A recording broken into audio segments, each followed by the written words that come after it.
안녕하세요. 글로벌 리포트 장량입니다. 제가 나와 있는 이곳은 미 의회 도서관 3개 건물 중에 하나인 제임스 매디슨 메모리얼 빌딩 앞입니다. 제임스 매디슨은 미국의 4대 대통령으로서 건국의 아버지 중 한 명인데요. 현존하는 미 의회 도서관 건립에 초석을 놓은 인물로 도서관의 아버지라고 불리기도 합니다. 최초의 의회 도서관은 영국과의 1812년 전쟁에서 불에 타 소실됐는데요. 매디슨 대통령은 미국 의회가 토머스 제퍼슨 전 대통령의 소장 도서 6,400여 권을 24,000달러에 사들이는 법안에 서명하면서 새 의회 도서관 건립을 본격 추진했습니다. 서재 공간으로는 세계에서 가장 큰 규모인 의회 도서관은 1897년 11월 1일 완공됐는데요. 지금은 규모가 더 늘어나 20개가 넘는 열람실과 1,370km 길이의 책꽂이, 전 세계 470개 이상의 언어로 된 3,800만 점의 책과 인쇄물, 또 800만 장의 악보, 지도, 사진, 영화 필름, CD, DVD를 비롯한 1억 7천만 점 이상의 자료들이 보관돼 있습니다. 1870년 제정된 저작권법에 따라 미국의 저작권 신청자는 저작물 2권을 의무적으로 의회 도서관으로 보내게 돼 있는데요. 매일 15,000점의 새로운 자료가 들어오는 미 의회 도서관은 현재 코로나 방역 조치로 제한적으로 운영되지만 온라인 검색은 가능합니다. 다양하고 깊이 있는 세계 소식 글로벌 리포트 지금 시작합니다.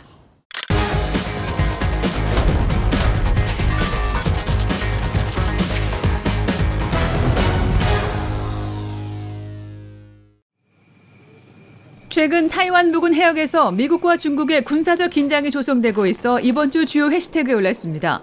지난 23일 미국 항공모함 루즈벨트호는 남중국해로 진입하며 공해상에서 항행의 자유 작전을 실시했는데요. 같은 날 중국은 남중국해 타이완 방공식별구역에 군용기를 출격시키며 무력 시위를 벌였습니다. 타이완군은 이에 맞서 경고방송과 미사일 배치 등으로 대응에 나섰는데요. 미중 양국 정부는 각각 서로에게 긴장 악화 행위를 중단하라고 촉구했습니다.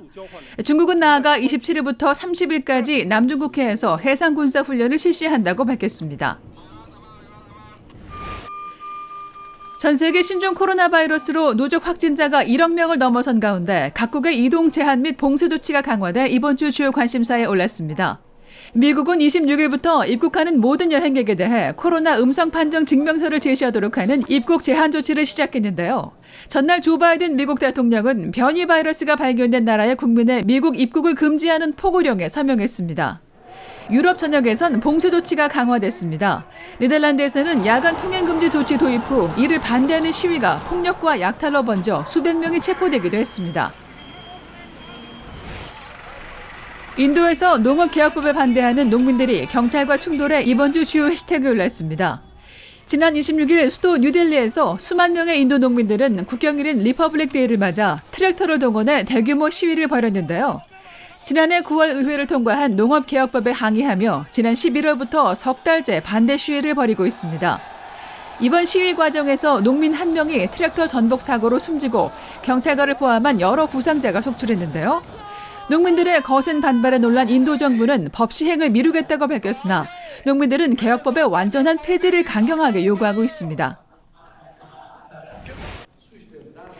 포르투갈 대통령 선거에서 마르셀로 헤벨르 드소자 대통령이 재선에 성공하며 이번 주 주요 관심사에 올랐습니다. 중도 우파 성향의 드소자 대통령은 지난 24일 치러진 대통령 선거에서 61%의 득표율로 압도적인 승리를 거뒀습니다. 이번 선거는 코로나 사태로 포르투갈 전역에 봉쇄령이 내려진 가운데 치러져 눈길을 끌었는데요. 정부가 대선 당일만 외출을 허용해 시민들이 사회적 거리두기를 지키며 투표에 참여했습니다. 드소자 대통령은 승리 연설에서 코로나와의 싸움을 최우선 순위에 두겠다고 밝혔는데요. 두 번째 임기는 3월 9일에 시작됩니다.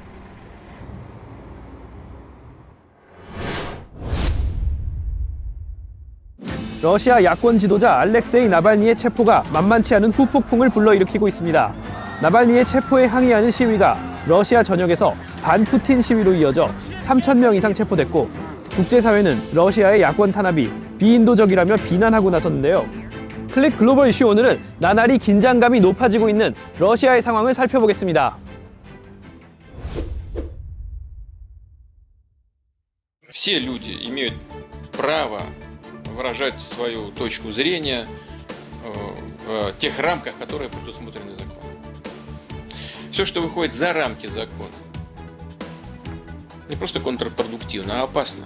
지난 23일 수도 모스크바에서 극동의 하바롭스크까지 러시아 전역에서 연대 시위가 벌어졌습니다. 동토의 땅 시베리아의 야쿠츠크에서는 영하 50도의 강추위에도 사람들이 나왔는데요. 이들은 나발니의 석방과 함께 20년 넘게 실권을 장악하고 있는 푸틴 대통령의 퇴진도 함께 주장했죠. Даже скорее не за Навального, а за себя, за свое будущее, за свободное будущее России, где народ будет определять ее будущее. Простите, не банда каких-то воров и убийц. 러시아 진보당을 이끌었던 나발니는 지난해 8월 갑자기 독극물 중독 반응을 일으켰는데요. 독일로 이송돼 치료를 받고 18일 만에 깨어나 구사일생으로 목숨을 건졌지만 검사 결과 몸에서 러시아가 개발한 생화학 무기 노비촉 성분이 검출됐습니다. 러시아 정부는 책임을 부인할 뿐 아니라 지난 17일 5개월 만에 귀국한 나발니를 가석방 조건 위반 혐의로 공항에서 체포했는데요.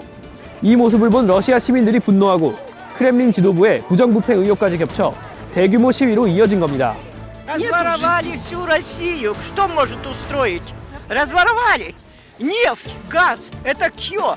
Почему у одних только в руках все скопилось? 그동안 나발니와 야권의 세력을 평가절하하며 무시하는 전략을 써왔던 푸틴 대통령은 이번엔 적극적으로 나발니 측이 제기한 부정부패 의혹을 부인했는데요. 러시아 정부는 더 나아가 이번 시위를 미국 정부와 미국 IT 기업들의 음모라고 비난했습니다. Мы расцениваем эти действия американской стороны как грубое вмешательство во внутренние дела нашей страны. Так называемые интернет-гиганты, компании, которые обеспечивают платформы для социальных сетей и непосредственно социальные сети, которые принадлежат американской стороне. 한편 미 국무부는 나발니의 석방은 물론 화학무기 사용에 대한 의혹을 규명하라고 러시아에 요구했고 유럽연합도 당장 나발니와 그의 동료들을 석방하라고 러시아에 촉구했는데요. 전문가들은 최근 벨라루스의 대규모 시위와 나발니 독살 시도 실패로 인해 푸틴 정부의 불안감이 커졌을 것으로 분석합니다.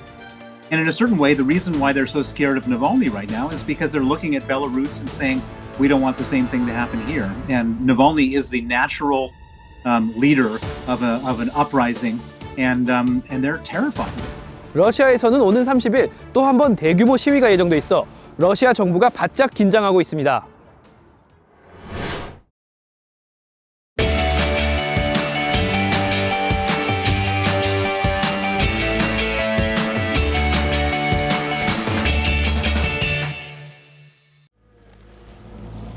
Veteran Compost is Justin.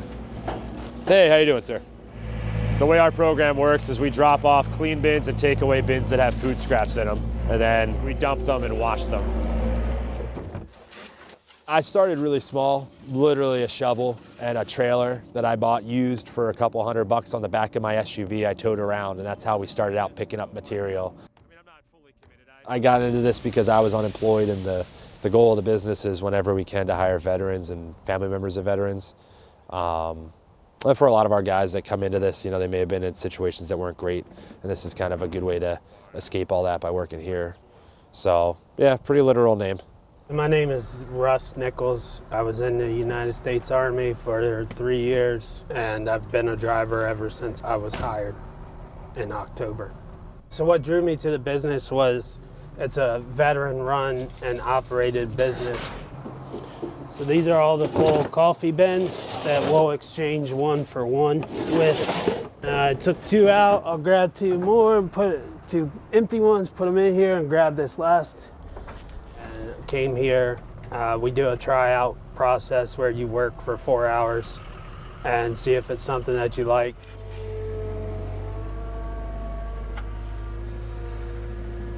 Once all that stuff's done breaking down after 30 days, it goes through the screener. And that separates the larger material from the finer material. All the nice fine compost goes out the back and it'll be stockpiled for sale. All the larger material lands down close to where we are, those large chunky woody pieces, and those are actually added back to the compost process, and we'll continue to break those down until they're nice fine particles.